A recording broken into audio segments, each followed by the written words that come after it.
A very good evening and welcome to the Imperial Hotel in Blackpool for continued live coverage of the 2018 World 8-Ball Pool Championships. Up next, the men's group game between Scotland and South Africa.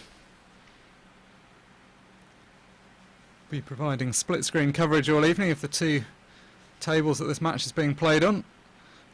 On the left hand table, as we look at it, we've got Greg Gamlin from Scotland against Yadej Maharaj for South Africa. On the right hand table we've got Darren Matthew for Scotland against Lucas Venter for South Africa.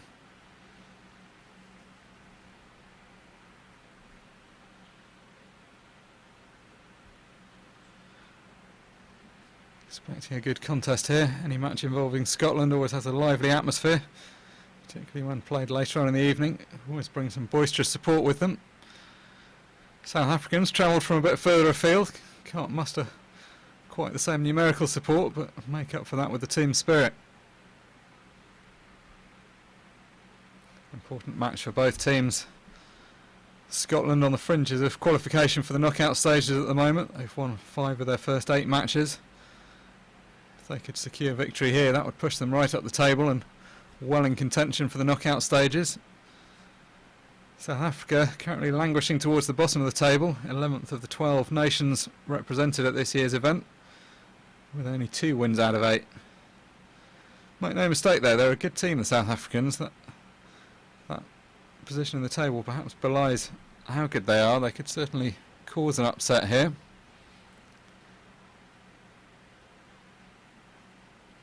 Getting down to the action, Darren Matthew wasting no time on the right hand table, taking the yellow balls and getting about this very quickly, as he always does. Very imposing player, Darren Matthew. Plays quickly, pots everything in sight, scares most opponents half to death.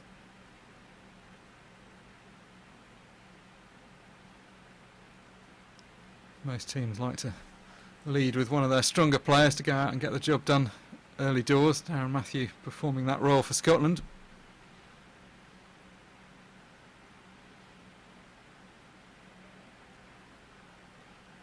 Well, the two matches broke off at pretty much the same time, but the left frame about 2 balls have been potted.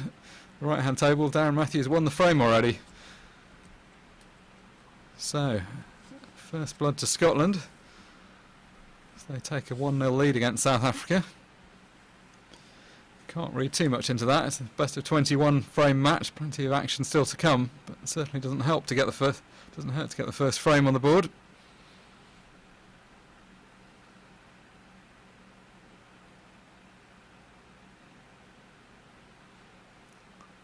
Scotland as well, they're at the table in the shape of Greg Gamlin on the left, but not quite such a commanding position just yet.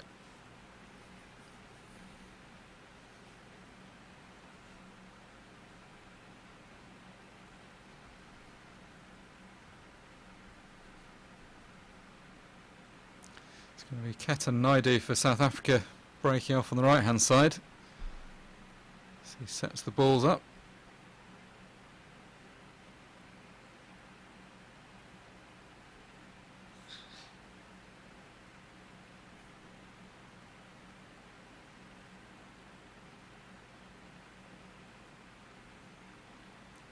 Taking a moment to find his break cue.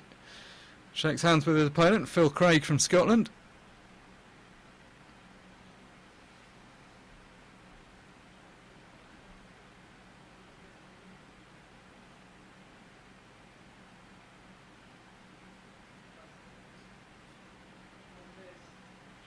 Not had the best tournament so far, South Africa, but still time to make amends. Definite outsiders to qualify for the knockout stages, but stranger things have happened. Still just about mathematically got enough games in hand if they could go on a big run here. The format, as it has been in recent years, is that 6 teams will go through to the knockout stages. The top 2 teams will qualify for the semi-finals as of right. The teams ranked 3rd to 6th in the standings will play off for the remaining 2 places. So it's a pretty big incentive to qualify 1 and 2, because you're assured a place in the knockout stages. You don't risk having to go through that playoff game where anything can happen. It is, as it's been on so many occasions, England and Wales currently heading the table. England, having won 9 from 9 so far, look to pretty much have sewed up their qualification. Wales, we saw win earlier on against France. Hard fought victory, but a good and important victory for them, so they're very much closing in on second place. But the places from 3 to 6 are definitely still up for grabs. Scotland is one of the teams with a good chance of getting through to that stage.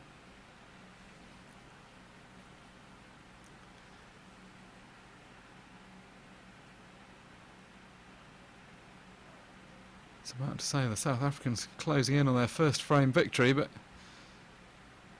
Yadesh Maharaj has just overcut the black over on the left table, allowed Greg Gamlin back in.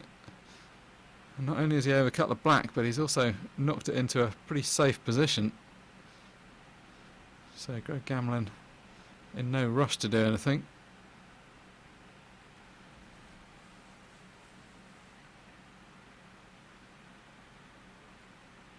Not the ideal position this for Yadesh, because if he leaves the black tied up, which in a sense he needs to, because otherwise Greg might clear up, it's hard for him to win the frame. But if he opens the frame up, then all the yellows already go, so that's not great either. In case if he pays your money and you takes your choice, you can either lay the gauntlet down or you can try and keep things tight for the time being.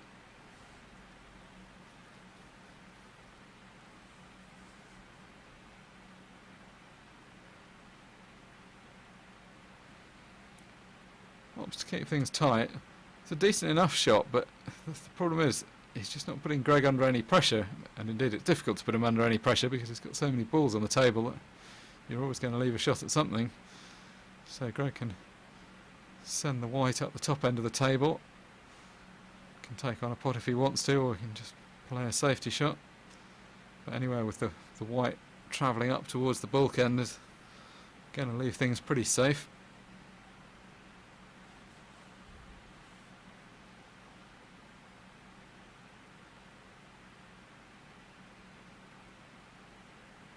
Electing just to perfect the cover of the bottom right hand corner pocket, or perfect it in at least so much as making absolutely sure that the black won't be going in there. Hasn't quite got the angle to play a double up and down the table, so same equation really. Can either throw his arm at something or just try and keep it safe.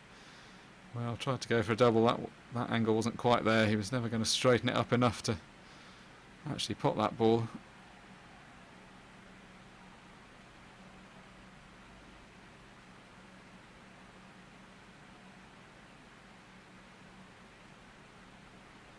So, pretty routine opportunity this for Greg Gamlin.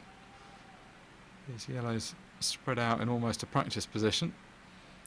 Obviously nothing is a complete formality when you're playing in the World Championships and got the pride of your country at stake.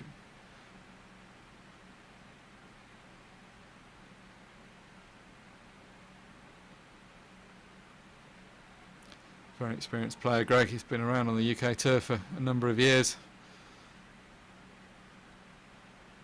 Knows exactly what's required to win a frame from this kind of position.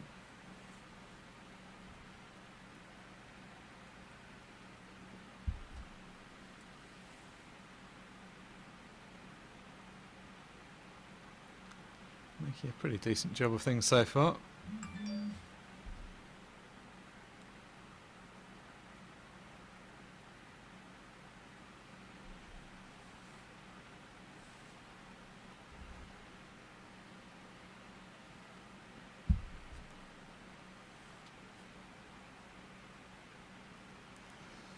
Looks like he fancies the job, Greg. He's struck that one in nicely. Got the two easy balls in the middle of the table, one hanging over the bottom right hand corner. Pretty hard to see where he's going to go wrong from here.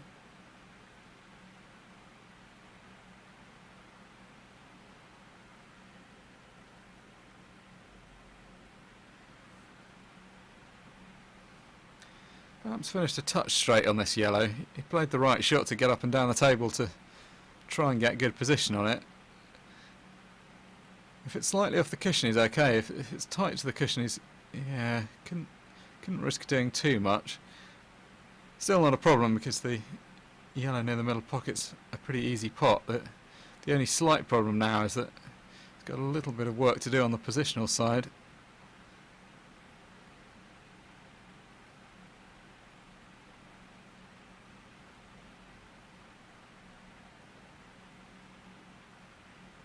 It's good though, he was able to hold it. So just this delicate little one into the middle pocket. Just comes round to see the angle, should be no problem though. Black ball safely deposited, good clearance from Greg Gamlin. Gets Scotland's second frame on the board.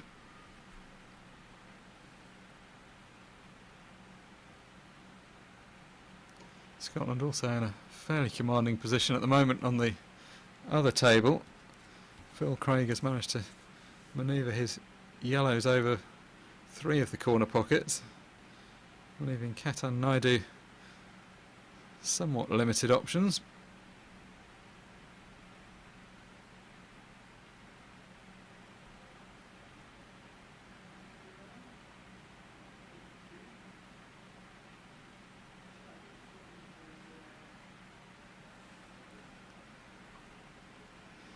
Doesn't really have to rush into anything here, Phil. He's got plenty of time in the sense that there's not much Ketan can do, but at the same time you do see frames turn around, so important to keep it tight.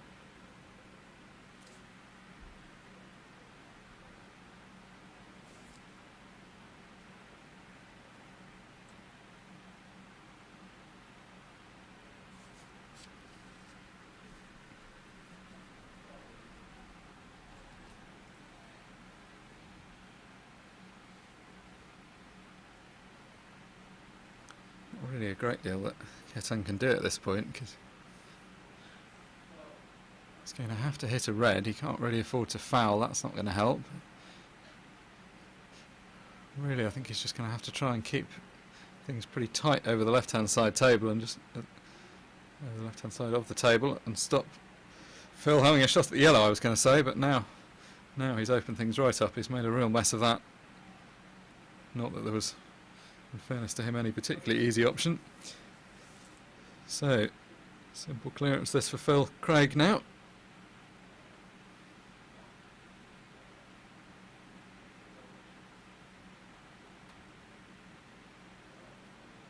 It's all looking pretty easy so far from Scotland. Stephen Brown just breaking off on the left table. He's up against Cobus Delport. Dispatched 2 yellows off the break.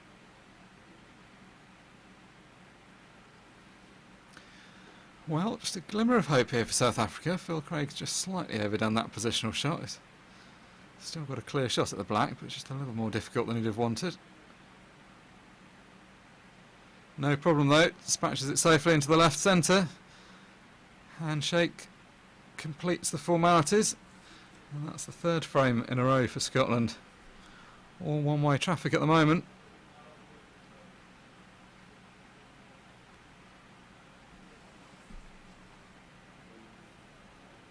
Stephen Brown on the left hand side electing to go with the red balls.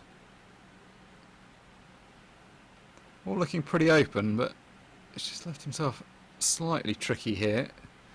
No easy pot to go for. He's going to have to take the long one down the left hand side.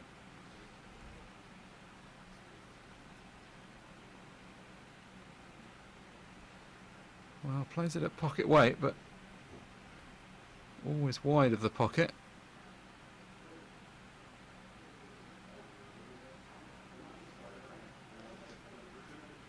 Not the most inviting position as Cobus Delport comes to the table though. Although he's only got 5 yellows left, 4 of them are pretty much touching each other, so his options are actually pretty limited.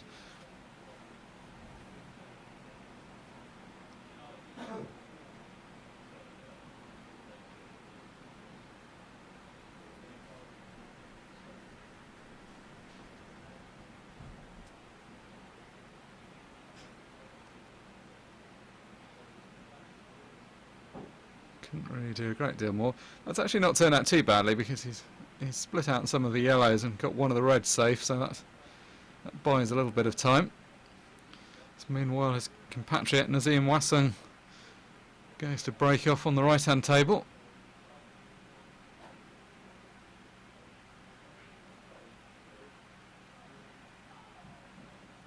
Ball's raining towards the pocket. That's a pretty good break. 3 yellows down.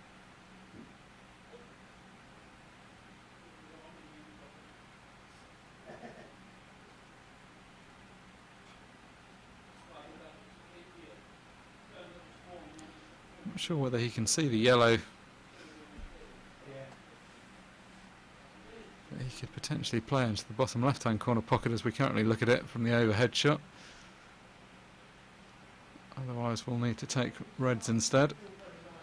Either suit looks okay. Depends on the situation of the bottom left hand corner pocket. Don't know that that yellow passes the red, which is going to make it a bit tricky. That may militate towards taking the reds. And that's what he is doing.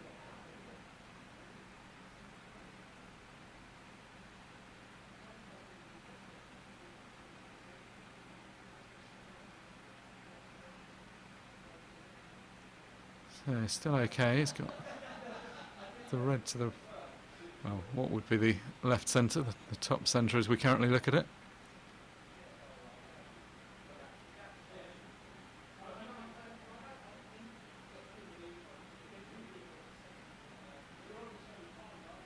That nudge on the red, not strictly necessary, but has turned out pretty well. Promotes the ball in the right direction. Still a clear shot at it towards the corner pocket.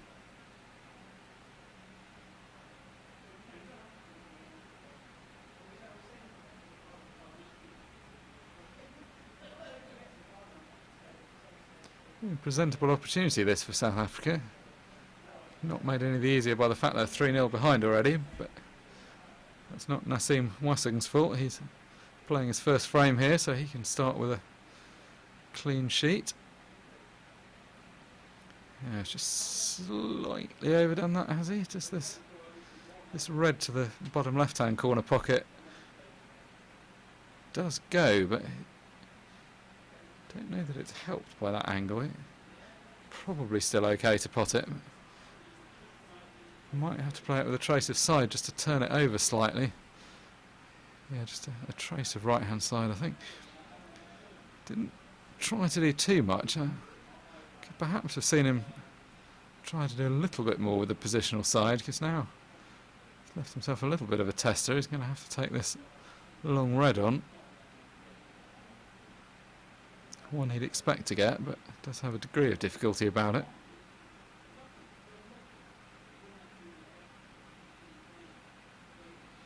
Yeah, just brushed the jaw there. That was enough to keep it out. You'd still rather be reds than yellows here, but at the same time, Nazim would have been keen not to let his opponent back to the table.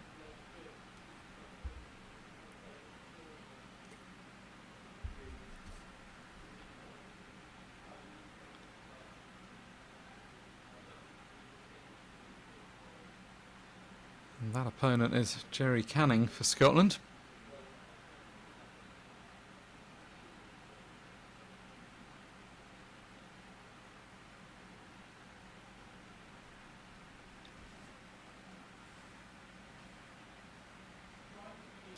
So Scotland at the table on both sides of the arena at the moment. Stephen Brown doing the honours on the left-hand table, Jerry Canning dealing with things on the right. Both of them with presentable opportunities. Stephen Brown, what's happened there? Has the ball come out, or has he just missed that? That looks an almost unmissable shot. If you've never watched Jerry Canning play before, one of the most distinctive features about him is the way he cues between his fingers. He has a very unique bridge that I've never seen anyone else use before. When you first watch him play like that, it's easy to be lulled into thinking that it's a slightly strange technique that isn't going to work very well, but you only have to watch him play a few shots to realise just how well he's mastered it.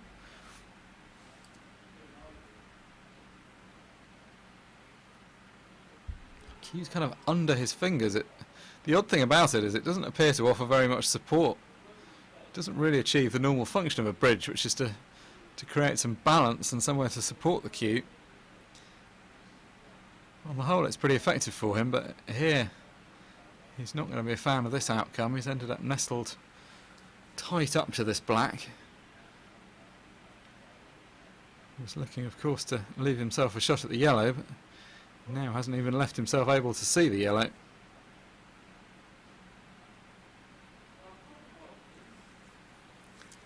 So Stephen Brown on the other side has composed himself after the somewhat strange miss or bounce out from the left-hand centre.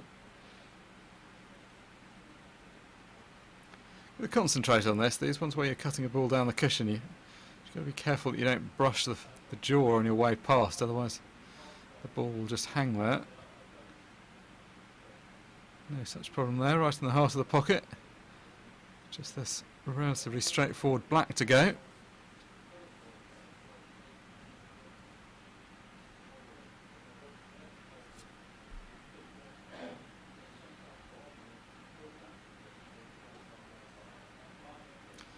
No mistake there, no mistake anywhere in fact for Scotland. 4 frames played, 4 frames on the board. South Africa yet to open their account.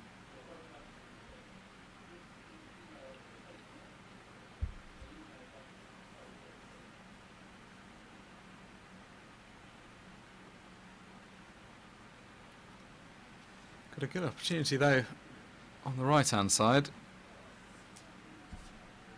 I see him Wassing look like he might be about to clear up off the break. Jawed the red that's currently hanging over the top right hand corner pocket as we look at it.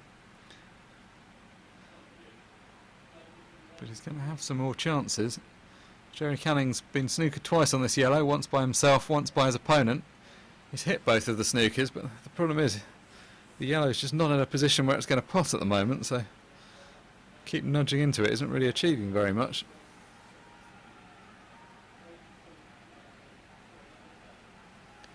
Wassing with the option of playing a safety, trying to get a snooker, or could potentially just go for the clearance here himself.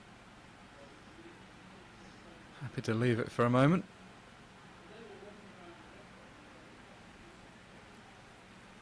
Puff of the cheeks from Jerry Canning. He's not a huge fan of the position he finds himself in.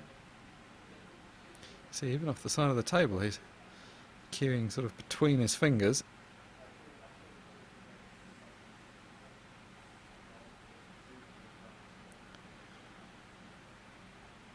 Sure quite what Nassim's thinking is going to be here. Although I can kind of understand why he might be thinking it would be a good thing to get 2 shots. I don't think Jerry's going to move the black out for him, so in a sense he might be better just to go for these and look for an opportunity himself to get the black out.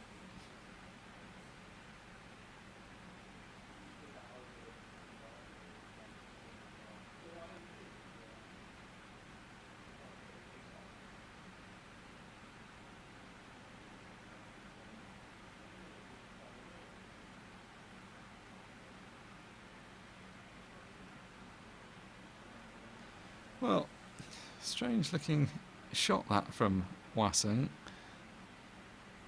He got close enough to the pot that for a moment you thought he was going for it, but you've got to think from the position that he was playing that as a safety shot. It's just bumping the red round the angles. My only reservation with playing the game that Wassing is at the moment is that eventually he's risking Jerry Canning getting this yellow into a problematic position, for example covering the ball over the pocket. You've got to ask yourself, is it better just to go for the clearance while it's there?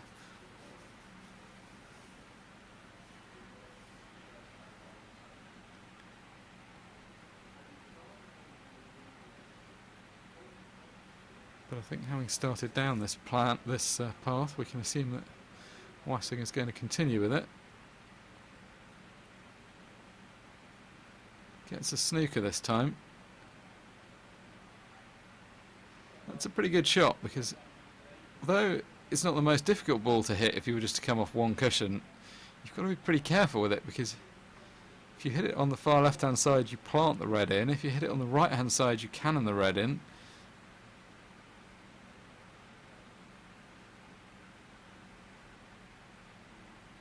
Good shot though from Jerry Canning.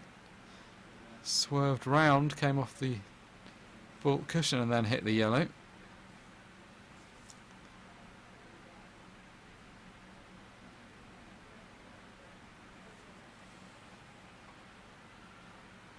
My earlier observation still holds true though. I'm not sure quite what Wassing is hoping is going to happen here. Gives Jerry Canning another shot at this yellow, one of many that he's had. I still don't see him knocking the black out though, and that's the only thing that's standing between Wassing and victory here. If he's waiting to either get 2 shots or for his opponent to develop the black for him, I think he might be waiting a while.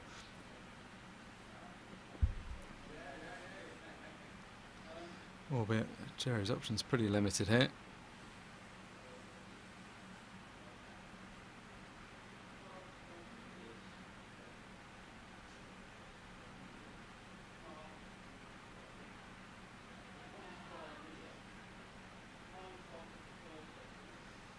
So, as a result of repeatedly allowing him back to the table, Canning has got down to the black.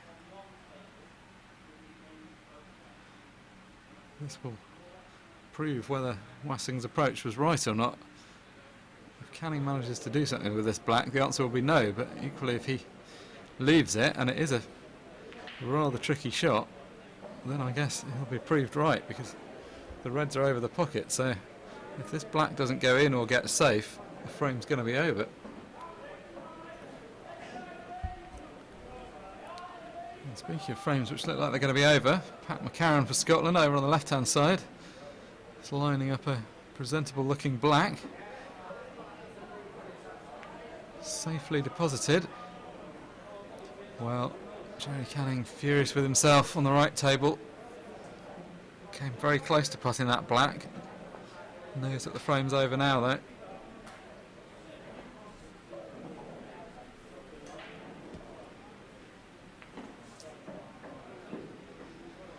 Right, this is an important frame for South Africa to pick up. They've played 5, lost 5 so far. No real signs of getting themselves into this match, it has to be said.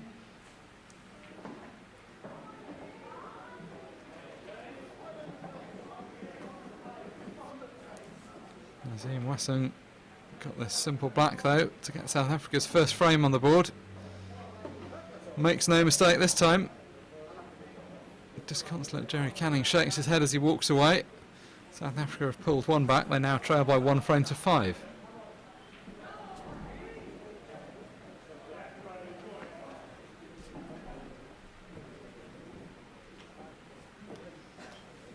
So on to the final match of the first session. Three sessions of 7 frames, of course, being played here. Peter Dutoit of South Africa up to break.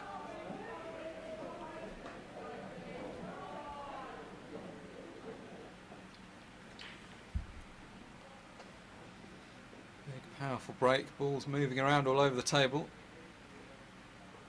1 yellow's found its way down, but he's not going to like the position of the reds. That white fairly hemmed in there.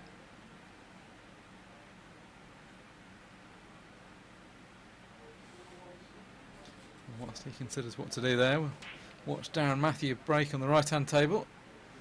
Oh, well, he came so close to putting the white the first time, and a ball's cannoned in. So, Ketan Naidu with ball in hand. Only 1 visit, of course, after an in off the break, so put the cue ball anywhere behind the line. But doesn't have any extra shot in hand.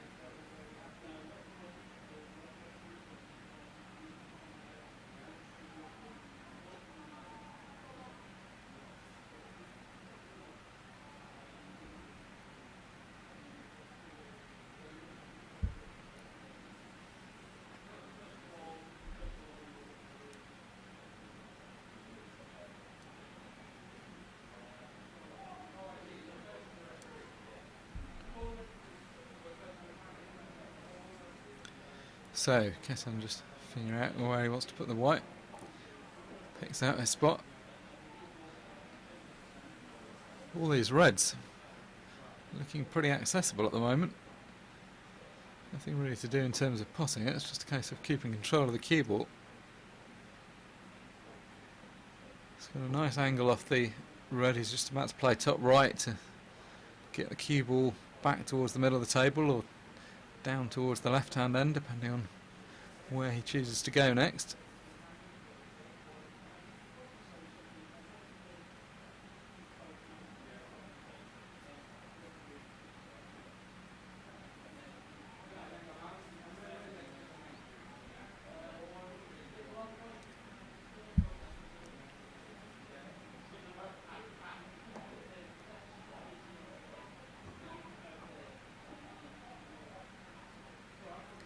The only thing you could see going wrong on this right hand side table is if he loses control of the white.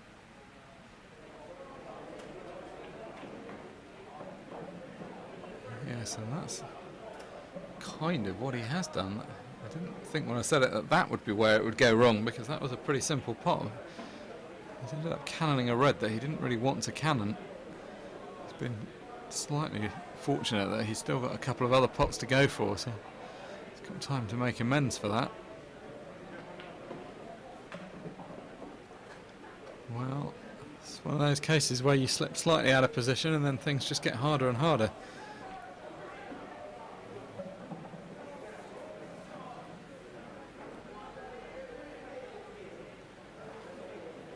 From being in a position where every red on the table went, he's now in a position where the one near the black is pretty difficult, and the one near the left-hand corner pocket, he can't see the potting angle.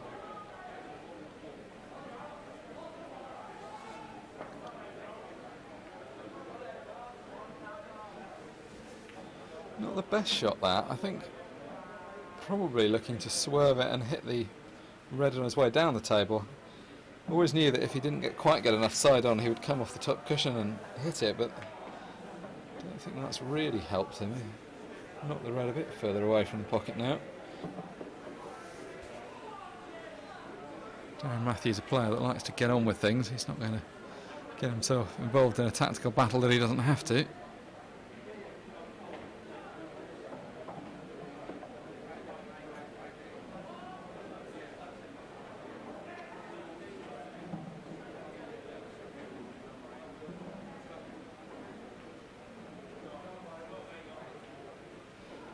Meanwhile, Mike Clark takes advantage of the two shots he had to clear the table. Another one on the board for Scotland. After the first session of 7 frames, they lead by 6 frames to 1.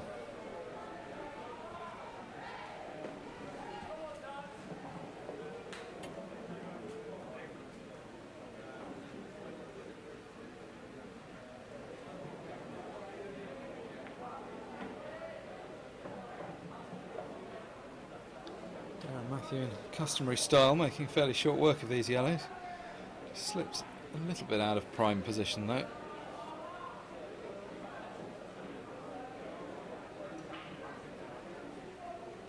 So now going to have to move the cue ball around a fair bit more than he originally planned to. Good cannon though. That could have gone a bit wrong if he'd have caught the wrong side of that yellow. He could have just slipped off it, but he's judged it almost to perfection. Got a fairly natural angle to come down the table, it's just a case of judging the pace. Well, that's an extravagant way of playing the shot, but that's pretty much the perfect position. Now, how does he get on this black? Can he just drop him behind it, or is he going to have to play a cannon on the black to hold position?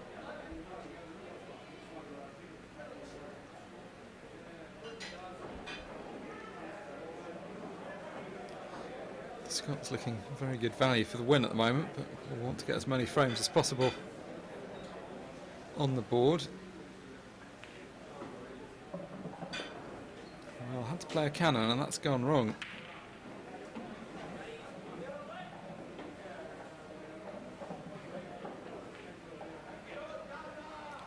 Oh, what a great double.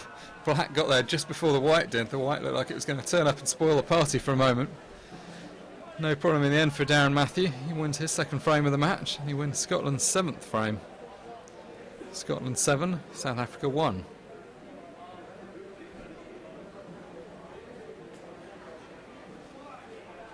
I don't think South Africa will have turned up tonight expecting this to be an easy match. And as I alluded to earlier on, they've not had the most successful of weeks. They've only had 2 victories out of the 8 matches that they've contested so far. But I think even they probably wouldn't have predicted a 7-1 scoreline against them.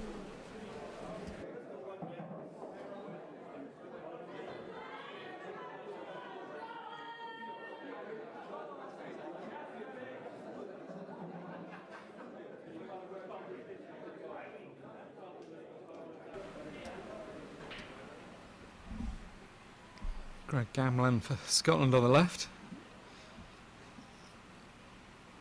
He won his first frame as well, of course.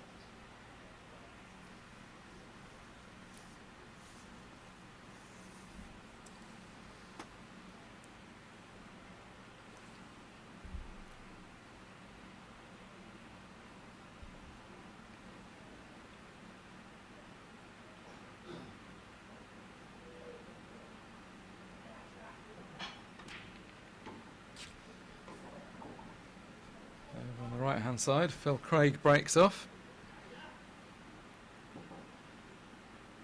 3 balls potted, 2 reds and a yellow hit the back of the net.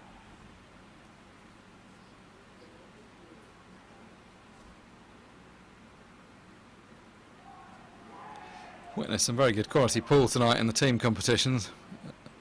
Our previous stream match was Wales against France. That was a cracking match. Both the quality of play and the speed of play were absolutely the top draw.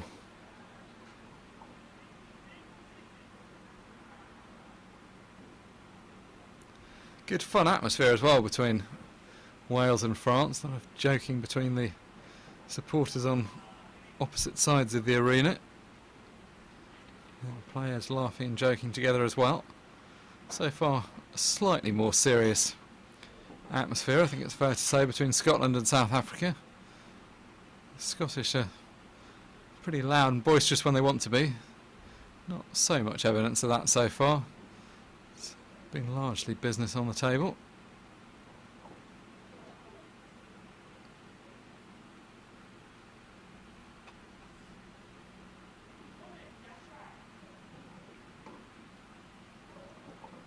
It's a race between the 2 Scottish players as to who can get the frame done first.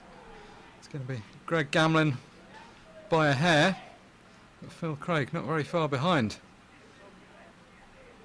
Looking pretty imperious at the moment. 9 frames that Scotland have racked up in 40 minutes or so of play. It's going to be a long road back here for South Africa. Don't think anyone could seriously see them winning this match, but playing for a degree of pride, playing for individual stats, and playing for frame difference in the increasingly unlikely event that they get themselves in contention for the knockout stages. That frame difference can make a big impact on things.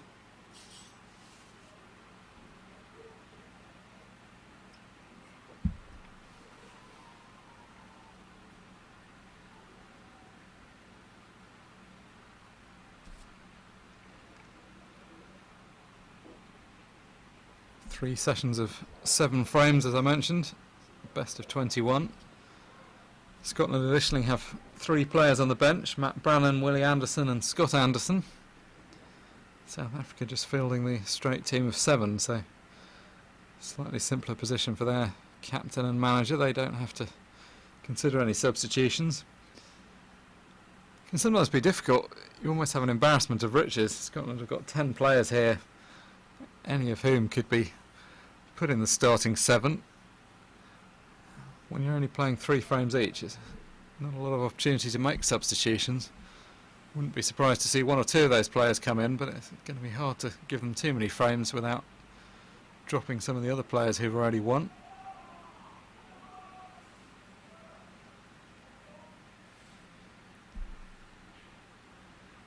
So, up next, Stephen Brown against Yadash Maharaj.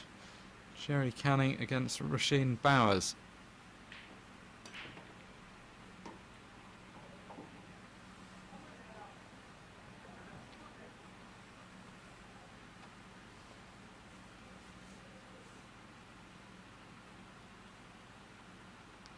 A dry break on the left table. Yellow potted on the right table.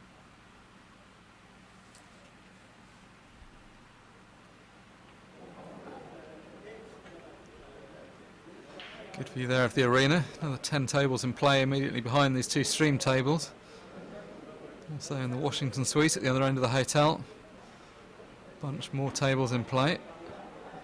A lot of pool being played here this week.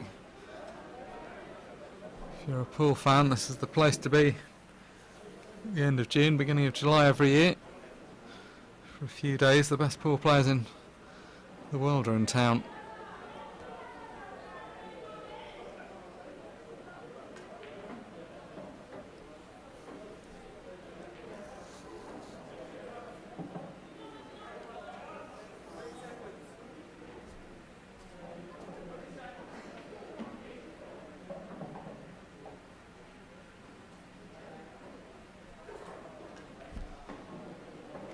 Need to make something happen here, South Africa. They've got both of their players at the table at the moment, so at least their fate is in their own hands, at least momentarily.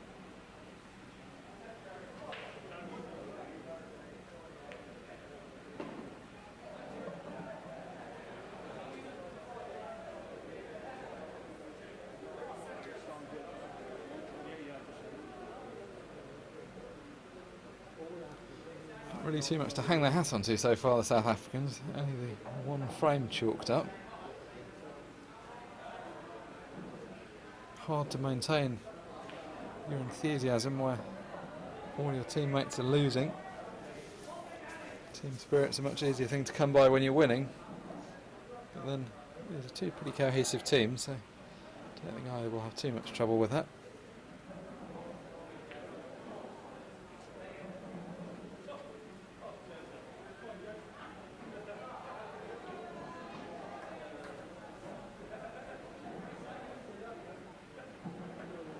So red hangs over the bottom left-hand corner on the left-hand table, which allows Jerry Canning back to the table.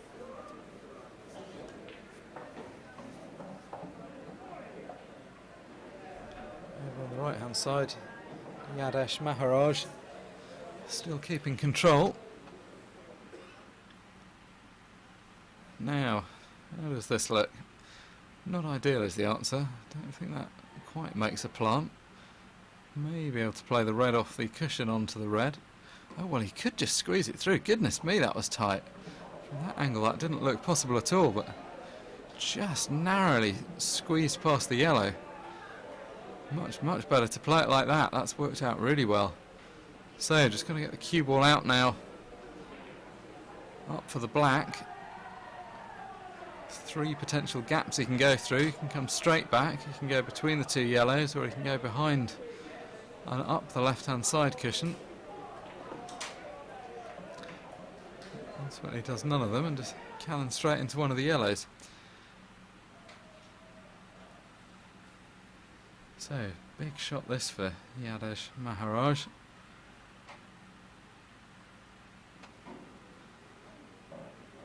Well, either way, the equation facing Stephen Brown is that he's got 6 balls on the table and his opponent's got the black hanging over the corner pocket, so he knows that he needs to make something happen.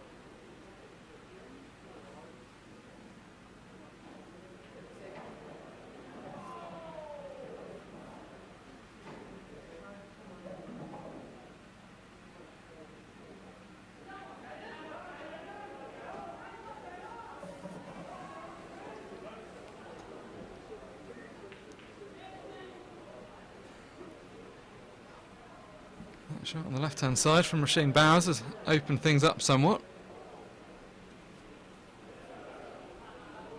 Still not a completely clear-cut opportunity for either player, but not too much tied up now. Jerry Canning's got a choice of 2 pots he can go for. Ultimately, the frame's going to be decided by what happens about the yellow that's nearest the black.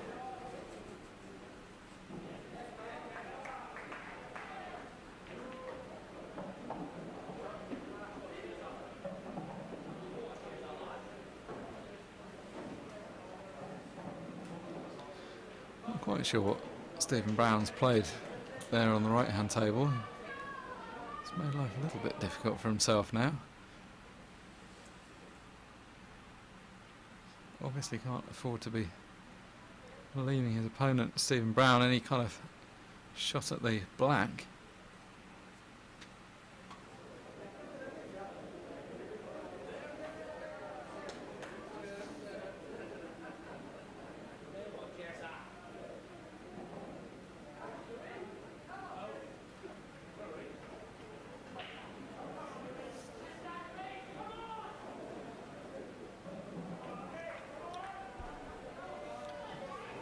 So Stephen goes for the sensible option, plays the snooker, and actually played it well because he's cut off the one cushion escape off the right hand side, which would have been by far the easiest option.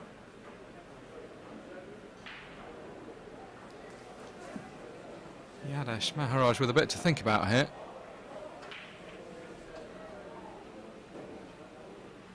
Any kind of touch on the right hand side of the black is going to pot it, but that kind of touch isn't that easily achieved from where he is.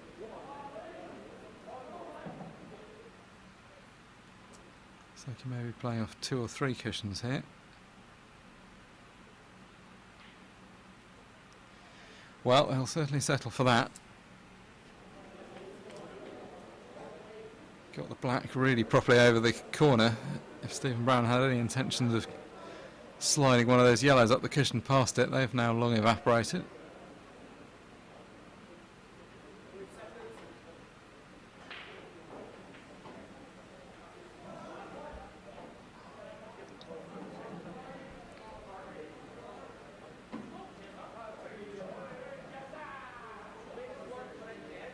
So the deliberate foul from Jerry Canning, or a foul certainly. Not sure whether he was looking to just cover that or whether he was looking to play it in. I think that was probably the right shot to just play it in, because he leaves his opponent 2 shots here with a simple starter, but then he's still going to do something with those other 2 reds and with the black.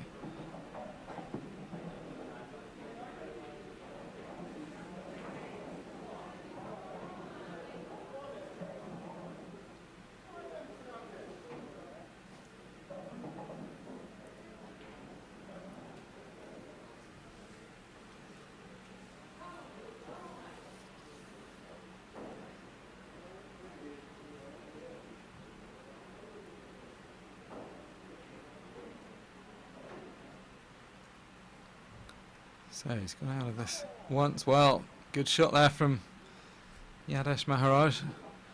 Ultimately got left too straightforward a snooker. Able to come off the one cushion, made contact with the black, and as I suggested, any contact on the right hand side was going to pot it. So a valuable lifeline for South Africa. They pull 1 back. Still 7 frames behind though. Scotland 9, South Africa 2.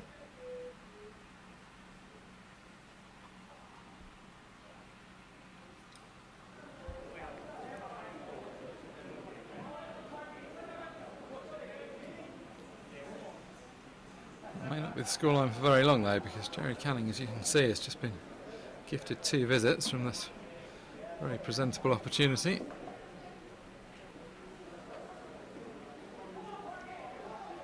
This yellow does cut. If he feels like he's losing the white, he'll just set the ball up, which is what he's done.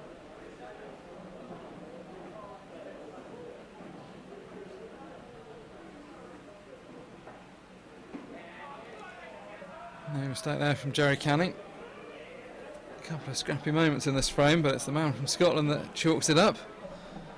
Scotland get the 8-frame lead going again. Now they're just 1 frame from victory. They lead South Africa by 10 frames to 2.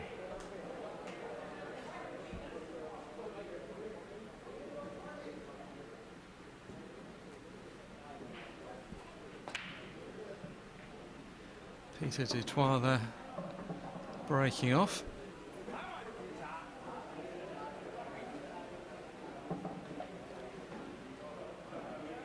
best of splits. Most of the balls have moved fairly well, but it's got a couple clustered together. It's going to make life quite difficult. Spotted a red off the break, so choice of colours, opts for the yellow, which is no surprise at all. Now, he could, in playing this yellow, cannon into the red and yellow together on the left-hand side. Although he may feel that's not a necessary risk, because still the cluster at the bottom of the table.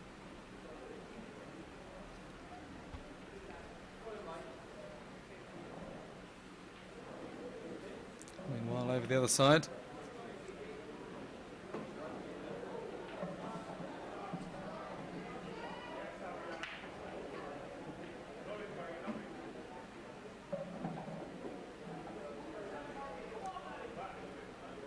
Mike Clark breaks off for Scotland, his opponent Nazim Wasung.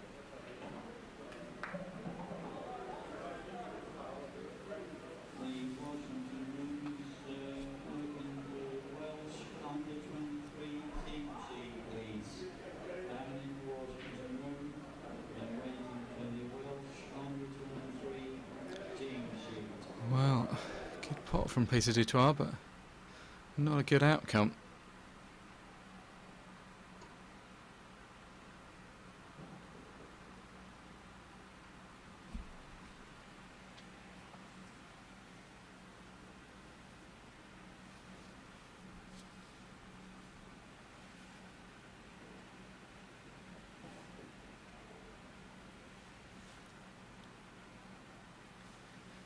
Taking his time to think what he's going to do over on the right. This is a pretty tight snooker that he's got himself into. It's annoying enough when your opponent puts you in this position, but when it's self-inflicted, it's even more frustrating.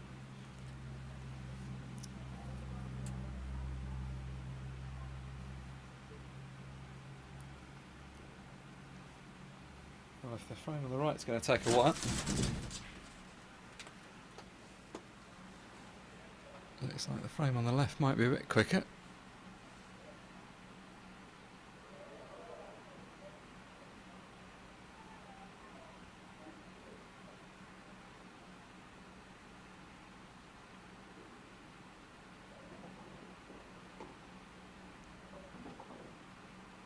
Pretty good opportunity this for Mike Clark, although he's just grimacing slightly because he's got himself into a slightly awkward queuing position.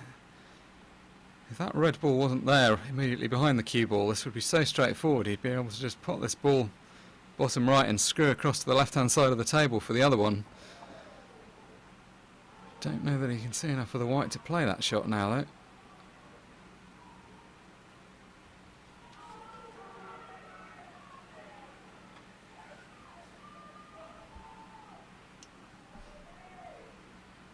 Yeah, can he screw across?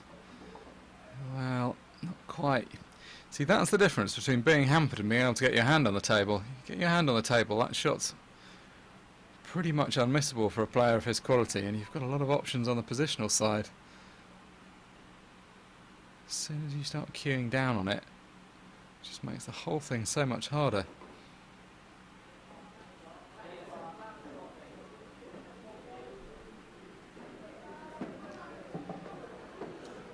Nazim Wasung, one of the two South African players to have won a frame so far. Would dearly love to become the first to win 2 frames.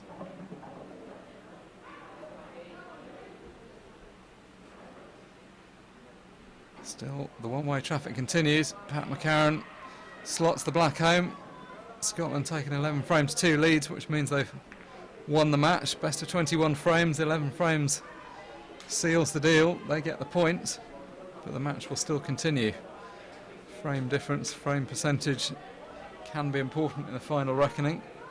So all these group stage matches carry on and play the full complement of frames. Once we reach the knockout stages, the match would be over at this point.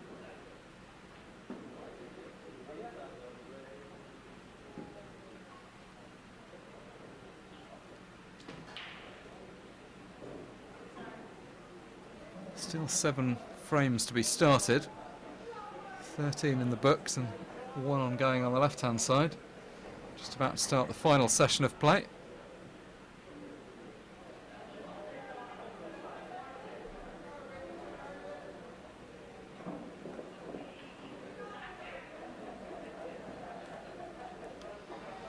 So Yadesh Maharaj is just racking up the balls on the right-hand side. He'll be getting things underway shortly against Darren Matthew.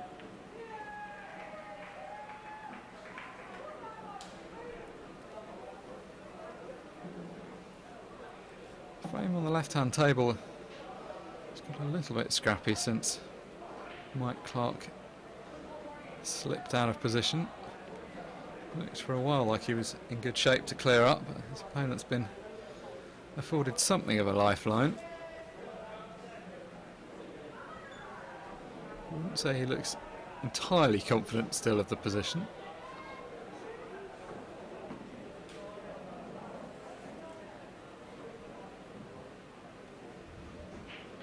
Well, interesting stance this from Yadesh Maharaj as he breaks off. Doesn't have the cue quite as tight to the body as most players do. Whether or not the technique's to blame, the end result is that he hasn't potted a ball, so Darren Matthew bounds over to the table. He's won 2 frames already tonight, and he senses that a third one might be on the way.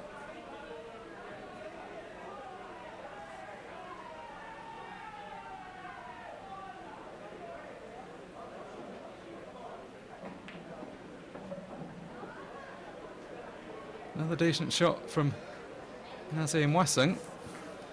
Looks like he could still get the job done. Evening, Mark. Evening, Joe. Joe Fanto, President of the World 8-Ball Pool Federation, stepping into the commentary box to join me. Just thought I'd pop in and have a look at some of the action and say hello to our viewers around the world. Yeah, it's been a decent match so far. They've got through these first 13 frames pretty swiftly. It's been fairly heavy going though for the South Africans. They're lying towards the bottom of the table, and you can kind of see why from some of the shots that have been played. They're struggling out there. And Yeah. I guess the live stream maybe created a few nerves for some of them as well. Yeah, the Scots have looked pretty assured. They've been rattling through the frames. The South Africans, it's all just looked a bit more laboured. Even the 2 that they've won have not really been straightforward for them. And that miss by Nazim on the left table, pretty disappointing one. Looked to have done a fair bit of the hard work, but now he's gifted Mike Clark another chance.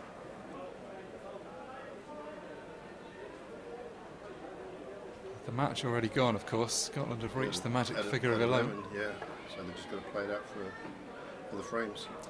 Yeah, and I think this is a tough ask for South Africa because they're not really in a position to qualify for the knockout stages now, so hard to motivate themselves for this, although personal pride's still important for all of them. Of course, and they should show a bit of their talents now with a bit of freelance cueing. Yeah, nice, so a nice relaxed arm. yeah, so arguably it matters less, so it makes it a bit easier.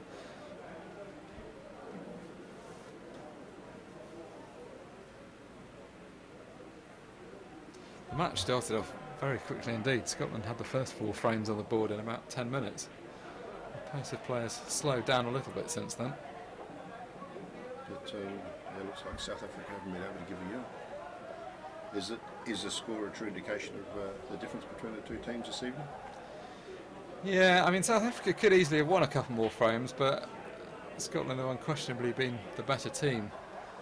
South Africans have just kind of looked like the underdogs. They've played a few good shots, but just That's a good shot. yeah, that is a good shot. Just too many nervous moments. Scotland in pretty much every frame have looked the more likely ones to get the job done. Mike Clark on the left has played a lot of good shots, but he's just slightly struggled for the white on a couple of occasions. He was clearing up, but then he got himself hampered and has had to scrap it out for the last few minutes. Quite often it's okay to be competitive during a frame, but it's those last couple of shots to close out a frame which are the more difficult normally. Yeah, that's been the story of this match really. The South Africans have been in first a few times, but Just haven't quite got the job done.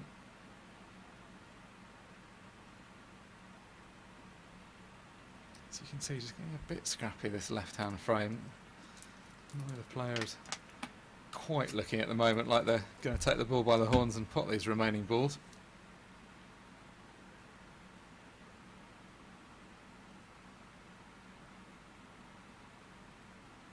You can see a lot of body movement on the right-hand side, trying to steer the ball into the centre pocket. Didn't quite work. Darren Matthews won 2 frames already tonight and has been pretty ruthless. You can see these balls going pretty quick. 3-time junior world champion. Yes, for a while he was unstoppable in that junior tournament. I thought he was going to be a Superman. Yes, in a sense he maybe hasn't pressed on quite as much as you'd have expected, but he's still won a lot of stuff. He still plays a pretty mean game when he switched on. And most of the time in the team event he is. Yeah, he's looked like clearing up any time he's had a decent chance at it tonight.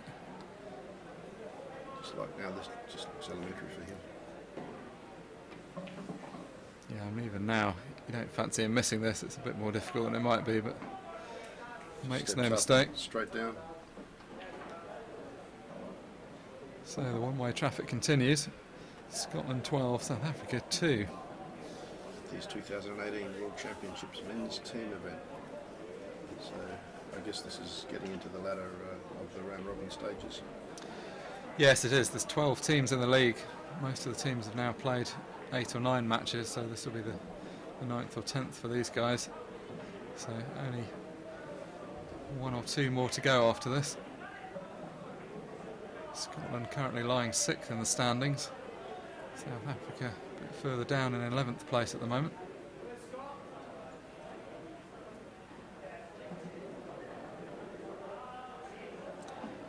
This is the one player though for South Africa that's keeping their end up. As Ian Wassung won his first frame, he's now won his second frame, providing some faint air of respectability to the scoreline. Still 9 frames behind, but at least they've got 3 on the board now. Scotland 12, South Africa 3. So there's 12 teams in the competition, and most of them have played 9 or 10.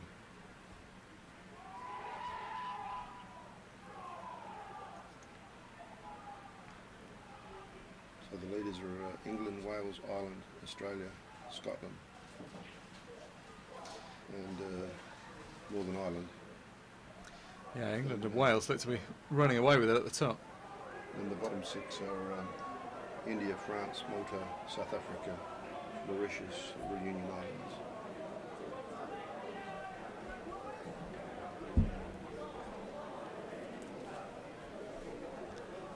So Ketan Naidu in play against Greg Gamlin on the right hand side. Shortly coming up on the left hand side, Phil Craig against Cobus Delport.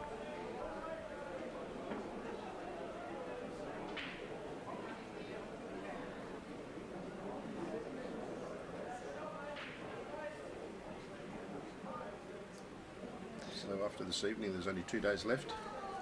We're into the business end of another World Championship. This is the 26th one being held.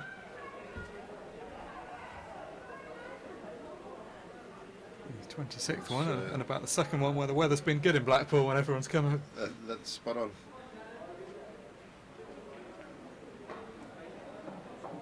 And it's certainly gone fairly smoothly. I think it's worked well with the men's singles at the start from a playing logistics point of view. Yes, a new format this year, the order somewhat inverted. Often we have the team competition first and then the men's singles, but it's been done the other way around this year. And then of course the Masters being on that weekend as well. And the opening ceremony being on the Sunday evening.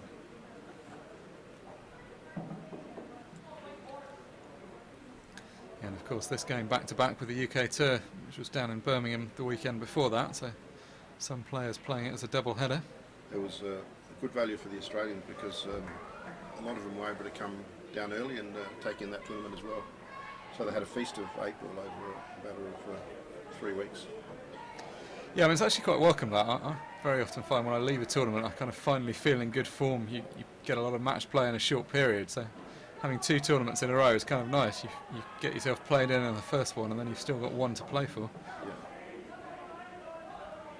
In fact, it's 3 because they've got the World Championship singles and the Masters here, and plus that tournament in Birmingham. Yeah, absolutely. As you say, a feast of pool. And something like about £70,000 prize money and all. Yeah, it's going to be a good couple of weeks for some people. It's been a good couple of weeks for the South Africans, but just slightly disappointing in terms of results. They look to have had a good time and they've played some good stuff, but they're struggling for the wins at the moment. Trouble is, there's so many strong teams out there that you just don't get very easy matches to get going. This one, they found themselves 4-0 down before they'd really done anything, and it's kind of got away from them since then. Yes, by the time you get here, there's not much room for improvement. You've got to hit the road running. Yeah, I mean, you see teams like England and Wales are just absolutely ruthless.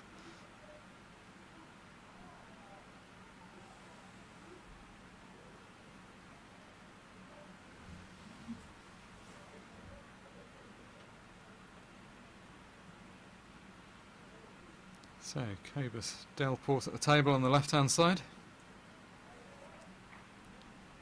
He hasn't had too much to show for his evening's work so far. He's lost his first 2 frames. Although he's certainly not alone in being in that position. Unfortunately, a number of his teammates are also in that boat. They seem to have found Scotland in pretty good form tonight. For the sake of any viewers joining us for the first time, we're coming to you from the Imperial Hotel here in Blackpool in England. These are the 2018 World Championships of 8-ball pool, played under World 8-ball Pool Federation rules.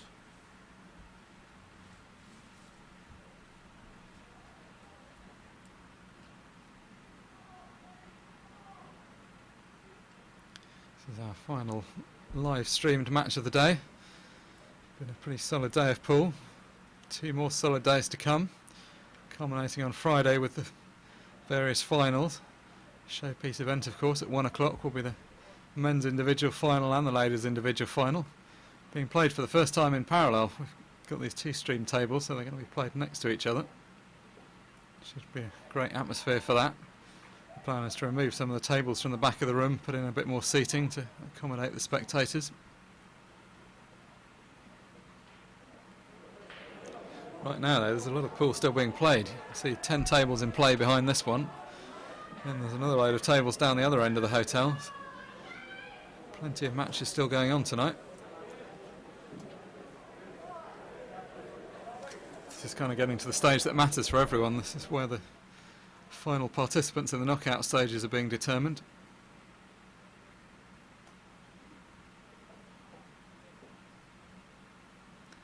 So, could this be South Africa's 4th frame? Curious to see if Cobus Delport. Certainly all there for him, just this red to take. Just come around for the black.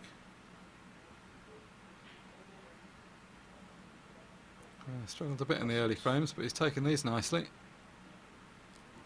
Nice and steady in the middle. And South Africa pick up another frame. They creep up to 4. And they trail by 8 frames. Scotland 12.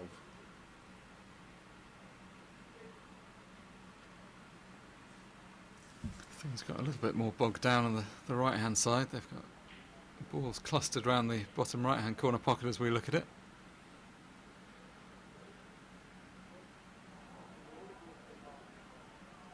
Greg Gamlin, who's playing for Scotland, has won both of his first 2, so he's looked in pretty good form so far. And that red dropped in the right table. So, Greg Gamlin with the 2 shots, but a little bit of work to be done.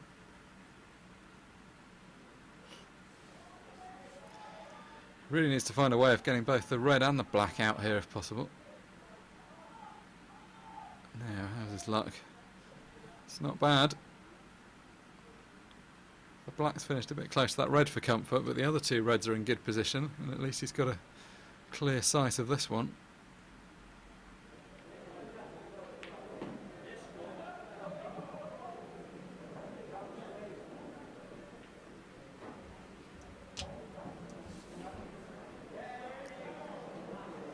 Well, I'm saying it's Greg Gamlin. It's quite plainly not. He was the one that was on the team sheet, but being a substitution. Young Anderson in his place.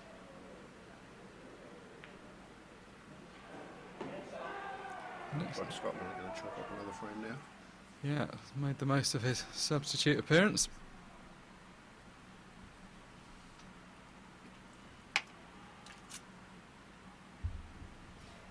So Scotland chalk up their 13th frame. South Africa languishing back on 4 still. Stephen Brown breaks off for Scotland on the left-hand side, but a shake of the head as he deposits the cue ball into the centre pocket. So first look at the table for Peter du Toit.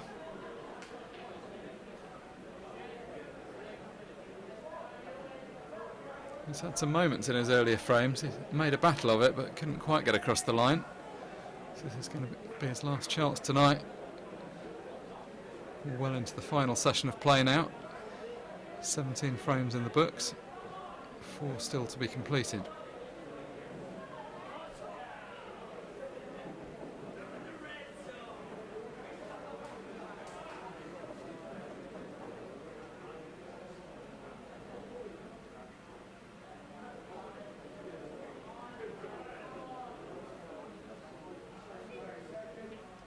So things are starting to happen in Africa now. They're talking of an all-African Nations Cup happening in November this year, which will be great for Paul in Africa. And South Africa have also announced that they have now managed to win back their colours, so to speak, by the authorities, which I believe is the national authorities in South Africa, which is a big thing for them and their sport. So basically they're recognised by the equivalent of South Sports Commission in their country. Yeah, pool's a big sport in South Africa. Definitely. Bigger than you'd and think. In Africa. Yeah, Africa indeed. in general. And a lot of our game is played in Africa. A lot of pool.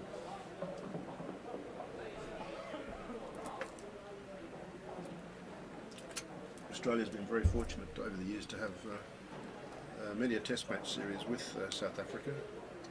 I remember in the late 90s, it was 96, 97, 98. Again in 2013, we travelled to South Africa, and there were several trips by South African teams to Australia as well, at least 3 or 4 that I can remember. So it's been a great relationship, great sporting relationship that we've had. Yeah, they've been well received, these test matches that we've been resurrecting in recent years. As you say, some of the English lads going down to, and lasses I think, going down to Australia soon. Yes, that'll be in October for our national titles in Albury-Wodonga, which is on the border of New South Wales and Victoria. It's quite a massive town on the border with wonderful facilities. It's just a massive community club that has several bars, lots of eateries, entertainment at night,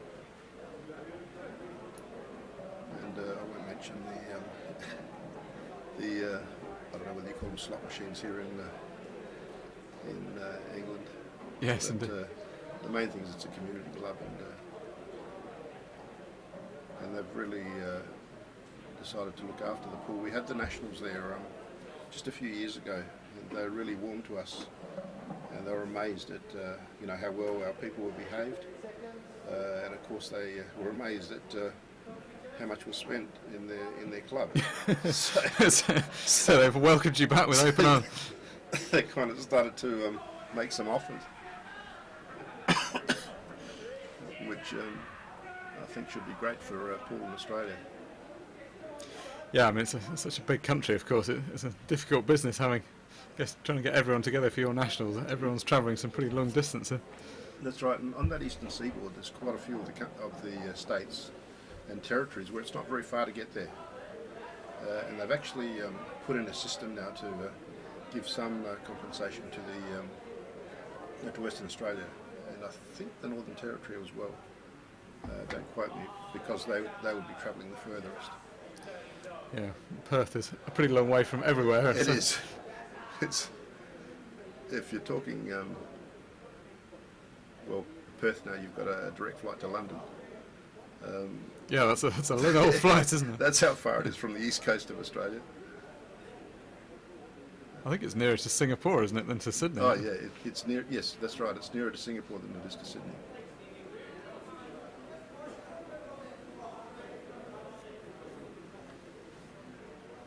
No, they're certainly looking forward to the Lions going down to Australia again. It creates a lot of interest, not just the pool and the competition. It's great from that point of view, but just the camaraderie that it creates between England and Australia. You know, all the players, they love to mingle with the English players, and this is the first time that a ladies team is going to venture down to Australia.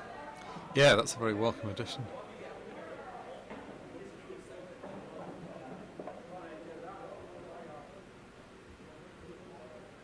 Just following the action here, have you ever seen anyone cue like Jerry Canning does? This match on the right hand side. It's an extraordinary technique. He's kind of under his hand rather than on top of it.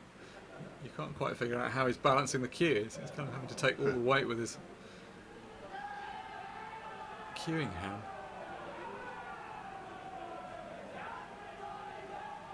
Very effective with it though.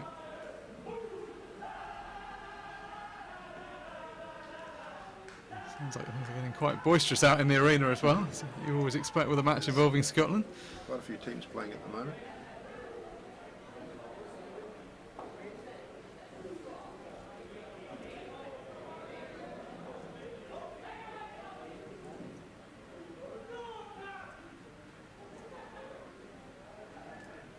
From an Australian point of view, we kind of take to the competition against England just as serious as the cricketers do in the Ashes series. Yes, yes, the old rivals. Every sporting competition between those two countries is a hard-fought encounter. And of course, in Australia itself, we've got a big rivalry just between two states, and that's been between Victoria and South Australia. That's in virtually every code. Every type of sport, there's that big rivalry between Victoria and South Australia for some reason. In the rugby, they've got it with New South Wales and Queensland. Yeah, it's funny how these things develop. An important part of every sport.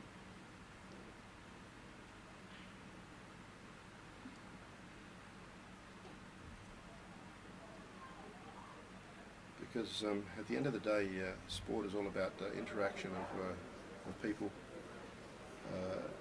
You know, a common love of a particular sport. But in order for it to be successful, you need people involved, both as players, as administrators, as spectators. Yeah, and that's always the nice thing about this tournament. You see so many people from different nationalities mingling around the place. As you say, that common love of pool gives them something to get talking about. I think it's wonderful.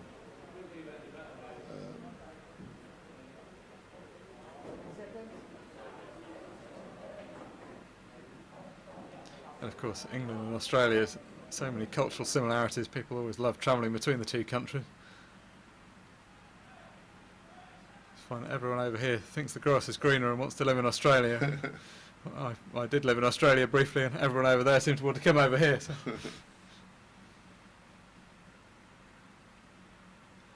Yeah, I wouldn't say everybody, but yeah, it is a bit like that. But we're both fortunate to have two well-organised countries. Both have become very multicultural.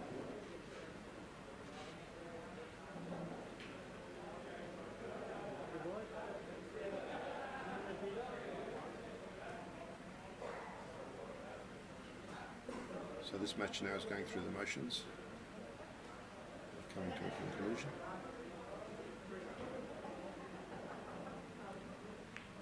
Lucas Venter in good shape here on the right hand side. Just as I say that, of course, he misses a simple yellow. Commentators' mockers. I don't think I'd even finish the sentence before he chopped that ball into the jaw.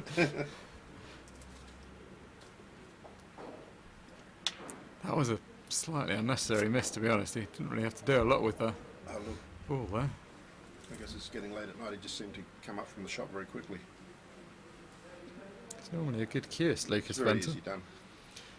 Yeah, isn't it just, particularly with all your teammates shouting support behind you. Whilst that support is very welcome, it does add a degree of pressure.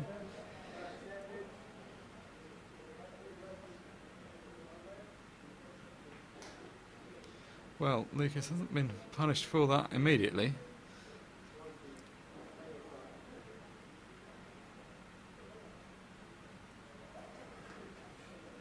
Has he got any kind of angle on? It looks like he's looking at this one first. You'd think that one near the middle pocket, if he had any kind of, he's a bit straight on it.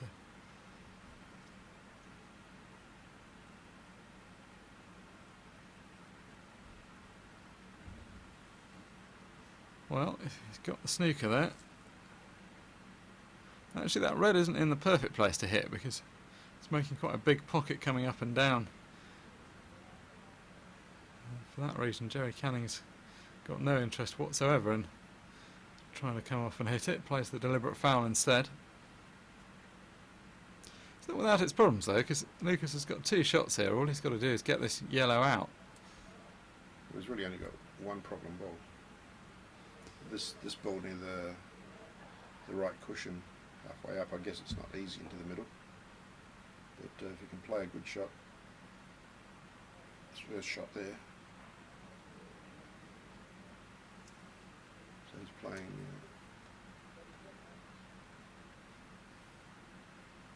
Yes, this.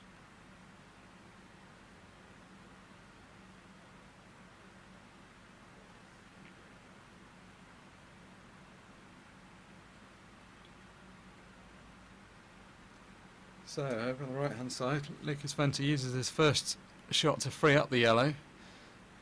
He's now got one visit to clear these remaining 3 balls up.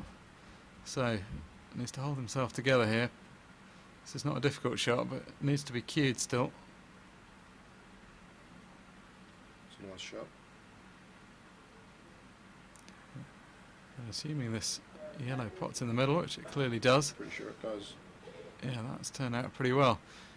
The cue ball's going to be moving around a bit. It's going to have a bit of work to do if he wants to get near to the black. It shouldn't go too far though, because you can basically take that yellow into the, as we look at it, the right side of the pocket, which means the white shouldn't run too far and not too.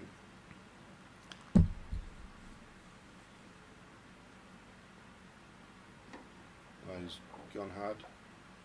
Wanted to play with spin, so now he's got to put this in the middle from that position, which is still doable. Yeah, he had no choice but to go on and off the baulk cushion there, but he's slightly overdone that. Looks so easy from this overhead shot, but this is very tight. He's chosen to play a snooker instead. Yeah, that's a good shot. Which is sensible. It's a Probably shot. probably too tight to take it on. Seduced into it by the overhead view, but if you're standing behind it, you realise how hard it is. And when you've got a shot like that available to you. Yeah, that snooker had to be played though. It wasn't a natural shot exactly to judge it.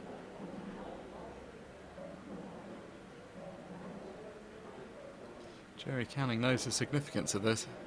If he can hit this red in such a way that he doesn't leave an easy shot on the black, he's still well in this frame. But if he misses the red, he's pretty much guaranteed to lose it. Oh, he's coming in front of it. Yeah, he knows. He throws his hand up in despair. He knows this frame's over now.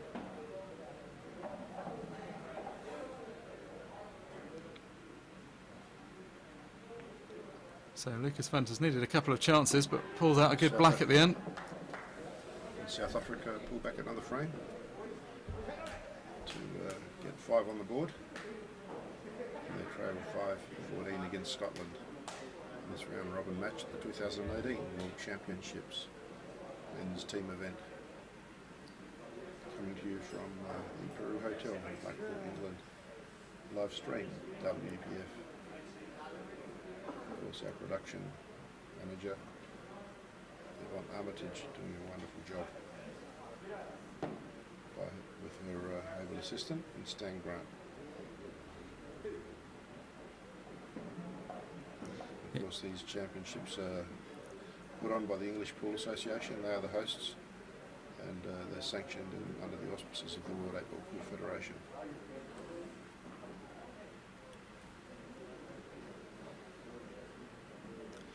Yeah, we've got a lot to thank Yvonne and Stan for. This has been a long week for both of them. Yvonne's been working tirelessly on the streaming as well as a lot of the other admin. And of course, Stan is table engineer, so he makes sure that all the tables and all the electrical work are in perfect working order and in place by the start of the tournament. And of course, we forget that at the end, it's all got to go out again. Well, he racked those, Pat McCarran's thinking. The answer is he racked them himself, but that's a terrible break. The balls didn't move at all. They must have been glued down. I think the fact that the scoreline's 14-5, he's going to care significantly less than he would otherwise, but still pretty frustrating when you get these frames where you're chipping balls around for hours.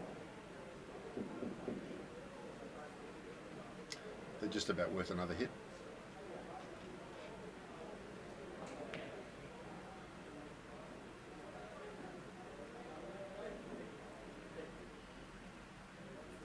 We're going to have another break here on that table.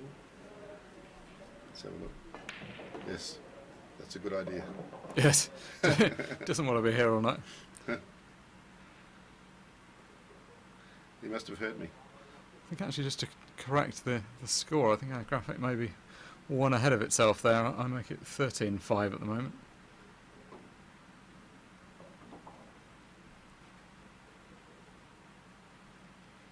Yeah, we've got that correct now. So there's these two frames in play and then one more to come after this. That will wrap up the 21 frames for tonight.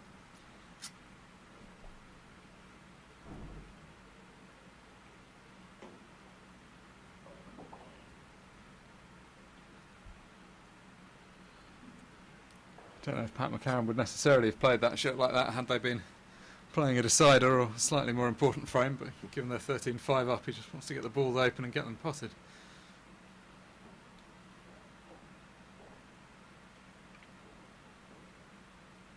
Oh, that just a bit too firm. Yeah, that couldn't have been much closer though, could it? Sort of ran around the pocket. So, Naseem Wassing is the only South African player with a 100% record so far. Can he maintain that record here?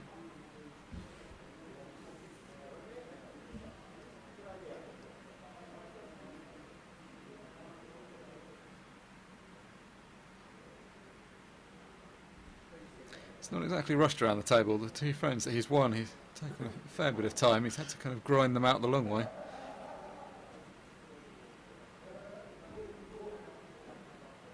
Still, the scoreboard doesn't give marks for artistic merit, so I'll be happy to take them where they come.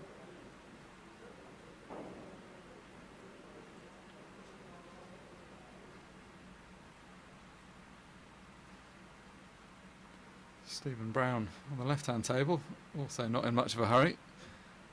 Just digging in, he's got himself into a slightly awkward position.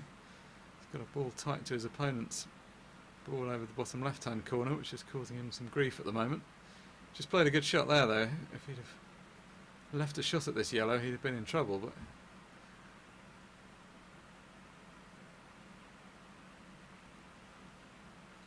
And of course, anybody that wants to look at all the scores, they can go to wepf.org and follow the icons on the left of the home page, and you'll be able to go to the various events that you want to look at, all of the results or the ladders, which I think they're called tables when you click on the icon. there'll be another series of icons. Go to I believe it's statistics, and then one of those options, when that all comes up, will give you a click on a table, which you can have a look at exactly where all the teams are standing. But if you go to wepf.org and play around with it, you'll soon find them. It's quite easy. The results of every frame played since these World Championships commenced on Wednesday of last week. I think unfortunately those stats aren't going to make for particularly happy reading for the South Africans at the moment.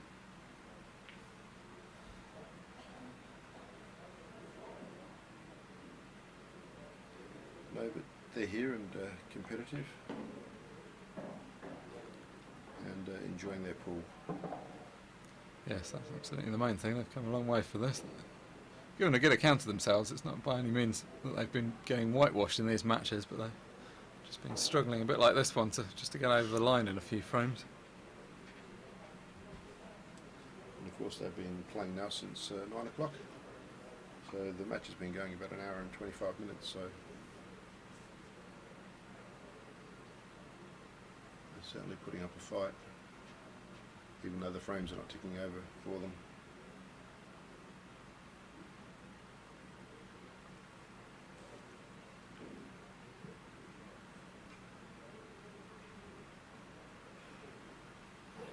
So Pat McCarron there just caught the black on the way through with that shot, so that's 2 visits away.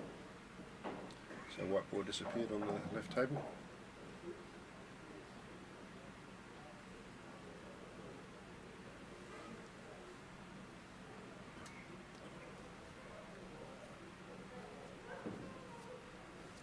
Yes, I assume that was a deliberate foul by the South African player. So the equation here for Stephen Brown is that he can put the cue ball anywhere in baulk that he likes, but he's got to play a legal shot involving this yellow, and it's going to be very hard to do that without potting the red in the process. Although it has to be said, it's a lot easier to do that with the ball in hand than it would be if the cue ball hadn't gone in. Yeah, he's placed it so that he can come off the cushion at an angle and hopefully bring out the yellow without disturbing the red. You've just got to be careful not to get too far behind the yellow, because then you'll pot the red. Yeah, he's done that well. All he needs is a good lie. That's pretty good. You can chip this in, the white will naturally come round 3 cushions. Should leave himself a shot at the black.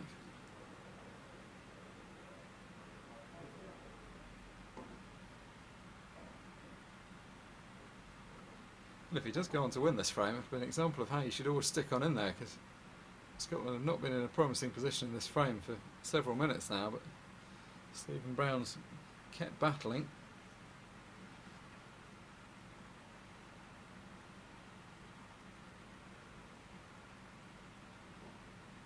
Nicely done.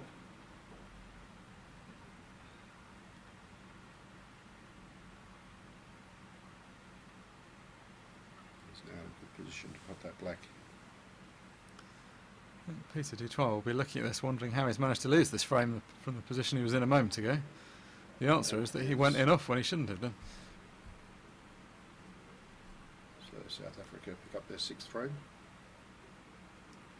No, unfortunately not. Only 5? Yeah, no, Scotland won that one on the left. Sorry, so. yeah, of course. Scotland won that one, 14. So 14-5. We're talking about how South Africa should have won it. Yeah, absolutely. The scoreline should be 13-6, but unfortunately he went in off, so it's not.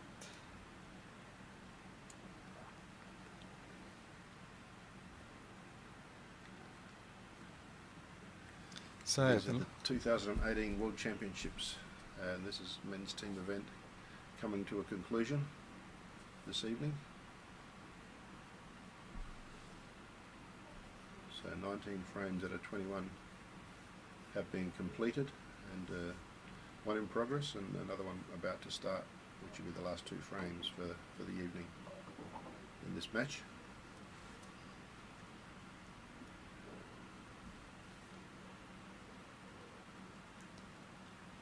looks like the frame on the right hand side of the arena could be nearing a conclusion. And if it does, Nassim Wasung can leave the arena with his head held high, because he's on 100% at the moment, and he'll keep that record if he can just find the path through to the black here. This looks a pretty good line. It's an excellent shot. Oh, what a good shot that is. It's pretty much exactly where he was looking at dropping this black into the top centre pocket.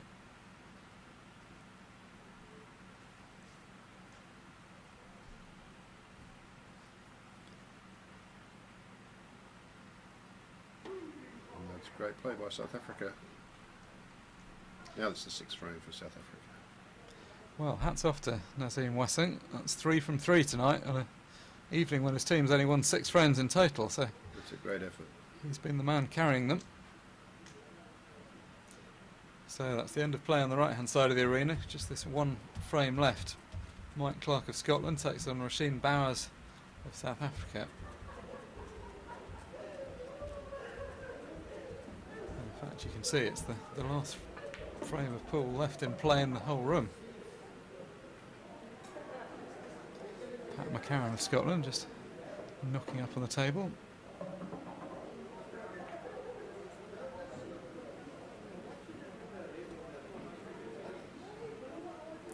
His playing duties are finished with for tonight though. So the remaining duty will be to shake hands with his opponent.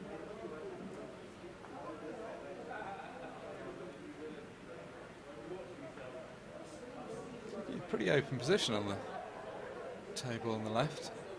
These yellows all go now.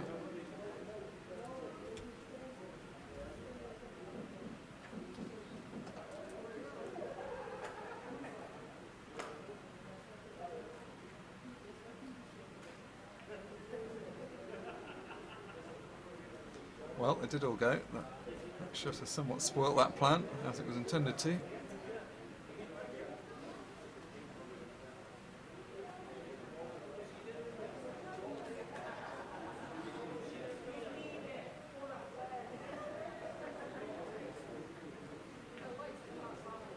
Nice putt inside the red.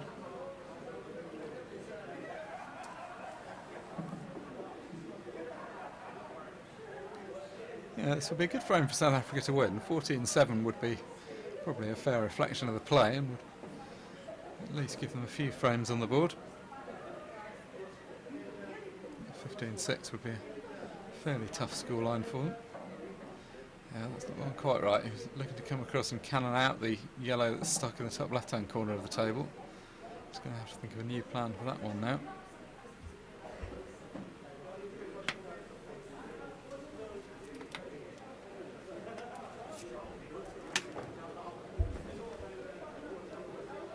So let's see if South Africa can get this last frame.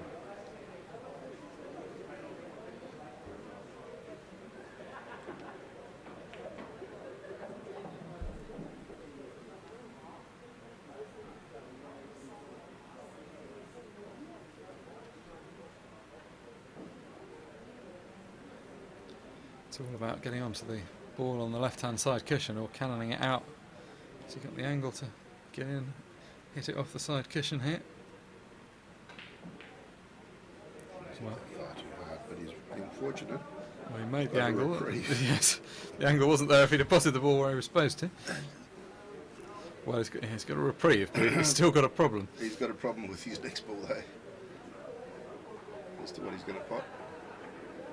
He's got to try more of what he just did.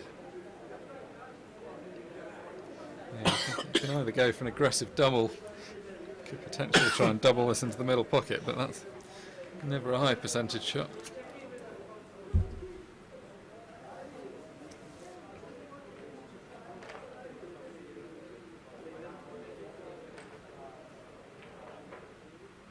Well, that's what he tried to do, but missed it by a few inches in the end. Those doubles are pretty tricky. Off the top cushion into the middle pocket, they're pretty hard to judge.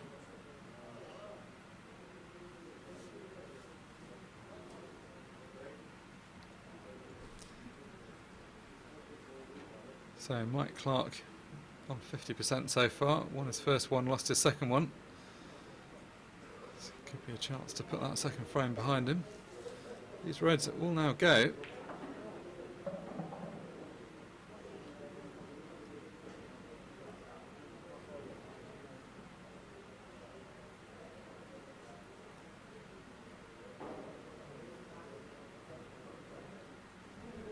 It's finished it a little bit straight, I think, on this ball. I should be able to just come off the cushion.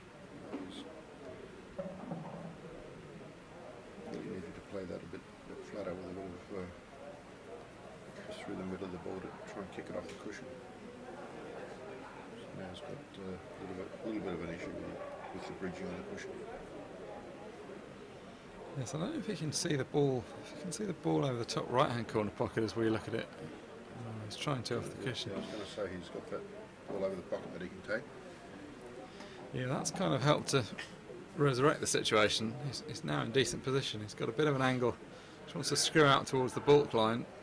And he can take the other one that's at this end of the table before going down for the other two last. Yeah, I was going to say if he cues similar on this one, he's going to come out nicely.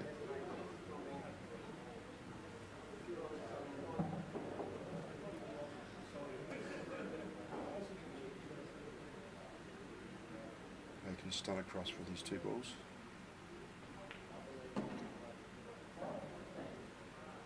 So, just one good shot here needed. The cue ball's going to naturally come on and off the left-hand side cushion. It's going to be a fairly natural position for the last red. It's a nice hit. He's on the last red. Just screws back slightly. He's got the black in the middle.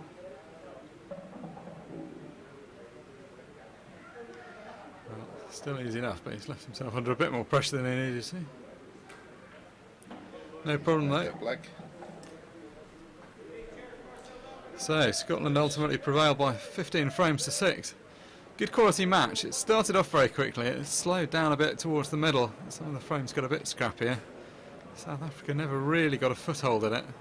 They showed moments of the pool they can play, particularly in the shape of Nazim Wasung, who came up with a very creditable 3 from 3. The others though, slightly disappointing stat. And it's certainly a good win for Scotland in shaping their charge for the finals. Thank you for your company tonight. We'll be ending the streaming for this evening. We'll be back in the morning with a good selection of pool. We hope you can join us then. And that's it from the 2018 World Championships men's team event for today, and that's it for live streaming. Look forward to your company tomorrow when Mark Shepherd and myself, Joe Fanto, will be back to bring you some more commentary. Thank you for viewing.